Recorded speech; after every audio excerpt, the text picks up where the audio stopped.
Hello friends, good morning. কেমন আছো তোমরা? আশা করি ভালো আছো। তো সকাল সকাল আবার চলে এসেছি ছাদে, নতুন একটা দিনের সাথে, নতুন একটা সকালের সাথে এবং নতুন একটা ব্লগের সাথে। তো তোমরা তো দেখলে ফুল টুল তোলা হয়ে গেছে, হয়ে সোজা চলে এসেছি রান্নাঘরে। এটা কি বলো তো? এটা হচ্ছে শাপলা ফুল, দারুণ লাগে। আর শাশুড়ি মা থাকতে খুব খাওয়া হতো এই সময়। আর এই যে শাপলা ফুলটা দেখছো, 3-4টে রেখে দিয়েছিলাম ভিডিও করার জন্য। একটু মাথায় ফুল দিয়েছিলাম, মানে কি মনে হলো দেখতে ভালো লাগছে, একটু জল দিয়ে রেখে দিয়েছিলাম। তো তোমরা আবার আমাকে পাগল ভেবো না যে দিদিভাই শাপলা ফুল দিয়ে মাথায় গুজে, কিন্তু দেখতে কিন্তু দারুণ লাগছিল, মনেই হচ্ছিল না শাপলা ফুল ওটা। তো যাই হোক, চলো, ফুল মানেই সুন্দর, সে শাপলা হোক আর গোলাপ হোক, জঙ্গলের ফুল হোক বা বাগানের ফুল হোক, আমার কাছে মানে দেখতে সুন্দর, সে যেমনই হোক। তো যাই হোক, চলো, এখানে তো ফুলের গল্প হয়ে গেল। আর এখানে দেখতে পাচ্ছ আজকে আমি কি করছি বলো তো? সেই পুজোর ঘর ঝাড়াঝাড়ি পরিষ্কার। তো আজকে ধরেছি আমি রান্নাঘর ক্লিন করব। এমনি তো আমি প্রত্যেক মাসে একবার করে করি, তবুও পুজো উপলক্ষে তো আবার করতে হবে, এটা স্পেশাল পরিষ্কার। তো সব জিনিসগুলো দেখো আস্তে আস্তে আস্তে আস্তে নিয়ে নিচ্ছি। এই যে জিনিস বের করা মানে মস্ত বড় একটা ঝামেলার কাজ, আমি আবার সব বের না করে না ক্লিন করতে পারি না।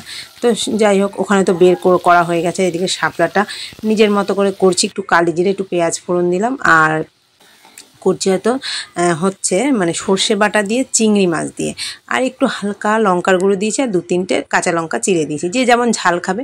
ফাইনালি দেখো শাপলাটা হয়েও গেছে, দারুণ হয়েছিল খেতে। যেহেতু আগে খেয়েছি পরে ভয়েস দিচ্ছি, তো শাপলাটা তাড়াতাড়িও রান্না হয়েছে, খেতেও ভালো হয়েছে আর দেখতেও ভালো হয়েছে, পুরো লতির মতো লাগছে, দেশি লতি। তো এদিকে তো রান্নাবান্না শেষ, গরম জল বসিয়েছি ওভেনে, দেখতে পাচ্ছ। আর এই যে তাকের জিনিসগুলো একটু নামাবো, নামিয়ে সব ক্লিন করব, একটু গরম জল একটু সার্ফ দিয়ে, যেহেতু আমার তাকটা ঢাকা নেই, মানে ঢাকবো ইচ্ছা আছে অনেক দিন ধরেই, কবে ঢাকবো জানি না। ওই জন্য কী বলো তো, এই জায়গাটা আমি নামিয়ে সব একটু সার্ফ একটু গরম জল দিয়ে ন্যাকড়া দিয়ে মুছে নিই। তো ফাইনালি দেখো সব আস্তে আস্তে নামিয়ে নিচ্ছি। কাচের জিনিস আছে, চিনেমাটির জিনিস আছে, ওই জন্য সাবধানে নামাতে হয়। তো আমি তো নিজের মতো করে একা একা কাজ করে যাচ্ছি, বাড়িতে কেউ নেই, ছেলে গেছে এক্সাম দিতে, মেয়ে গেছে কাজে, দাদাভাই তো দাদাভাইয়ের কাজে, আমি আমার মতো করে কাজ করছি। এই দেখো গরম জল দিয়ে একটুখানি তাকগুলো মুছে নিচ্ছি, যেহেতু রান্না করি তো তেল কাস্টে হয়। আশা করি সবার ঘরেই হয় রান্নাঘরটা যদি একটু পরিষ্কার না থাকে না, আমার আবার কেমন একটু মানে পিটপিটানি বাই আছে। তো মানে রান্নাঘর মানেই আমার কাছে একটু পরিষ্কার রাখার মানে চেষ্টা করি, আমার ভীষণ মনটাও ভালো লাগে, রান্না করতেও ভালো লাগে।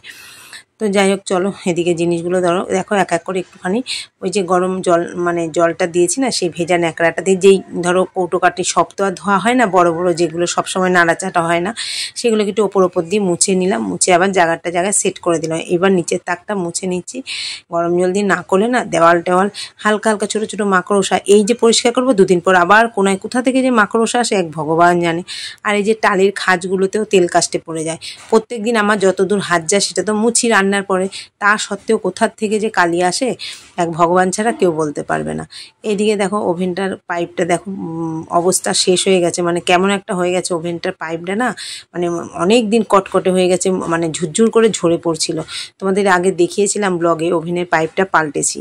তো এদিকে দেখো নিচের তাকগুলো তো সব ফাঁকা করে দিয়েছিলাম, বাসনগুলো নিয়ে গেছিলাম নিচে মানে ডাইনিংয়ে। তো রান্নাঘর তো সব ফাঁকা, পরিষ্কার করতে একটু সুবিধা হয়, জিনিস সরিয়ে পরিষ্কার করতে মানে খুব ঝামেলার কাজ। অন্য আমি রান্নাঘর থেকে সব বের করে ফেলি, একটু খাটনি হয়, আবার ওগুলো আবার জায়গায় রাখতে, কিন্তু আমি যখন রান্নাঘরটা পরিষ্কার করি না খুব সুবিধা হয় আর কি। তারপর দেখো মিক্সিটাকে ধরলাম, মিক্সিটা তো ব্যবহার করি, এবার রোজ দিন তো আর মোছামুছি হয় না। তো একেও একটুখানি গরম জল আর একটু সার্ফ দিয়ে মুছে নিলাম শুকনো করে। তো সাদা জিনিস তো একটু যদি পরিষ্কার না রাখি কেমন একটা লাগে। তো যাই হোক, চলো আমার মতো করে আমি পরিষ্কার করে নিচ্ছি। এবার চারিদিকে সেই টালি বলো জানলা বলো সব এক এক করে পরিষ্কার করবো। তো ফ্রেন্ডস, তোমরা আমার ব্লগটা দেখতে থাকো, আশা করি ভালো লাগবে। আবার আসলাম 2 দিন পর। যারা নতুন বন্ধু হয়েছো তারা ভীষণভাবে সাপোর্ট করছো, আমার দারুণ লাগছে। তোমাদের পরিবারে গিয়েও আমার মানে ভালো লাগছে, মানে মন থেকে খুব আনন্দ পাচ্ছি, তোমরা যে আসছো ভালোবাসা দিচ্ছ, আমিও তোমাদের ভালোবাসা আমার যতদূর সম্ভব আমি দেওয়ার চেষ্টা করছি। যাই হোক, চলো তোমরা থাকো আমার পাশে। আর পুরনো বন্ধুদের বলছি তোমরাও থাকো, তোমরা তো এতদিন ধরে আমার পরিবারে আছো, তোমরা যদি না থাকো কি করে চলবে। তো যাই হোক, চলো তোমরাও আমাকে সাপোর্ট করো, আমিও তোমাদের সাপোর্ট করি, এইভাবে আমাদের সবার চ্যানেল আগিয়ে নিয়ে যাই। তো দেখতে থাকো, কন্টিনিউ করো, আশা করি ব্লগটা আজকে ভালো লাগবে।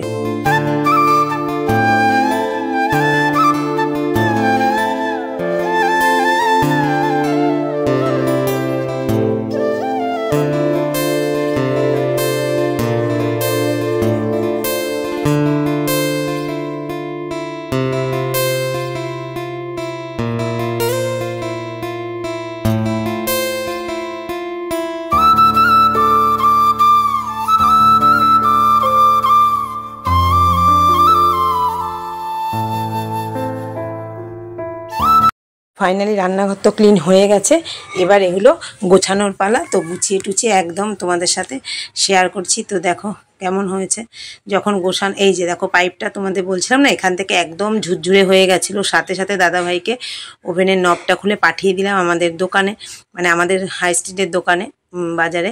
তো বললাম তাড়াতাড়ি পাল্টে নিয়ে আসো না, রাতের রান্না হবে না। আর এই দেখো গুছিয়ে নিয়েছি। তো ফ্রেন্ডস, আজকের ভিডিওটা এখানেই শেষ করলাম। যদি ভালো লেগে থাকে লাইক শেয়ার কমেন্ট করো, আর সবাই আমার পাশে থেকো।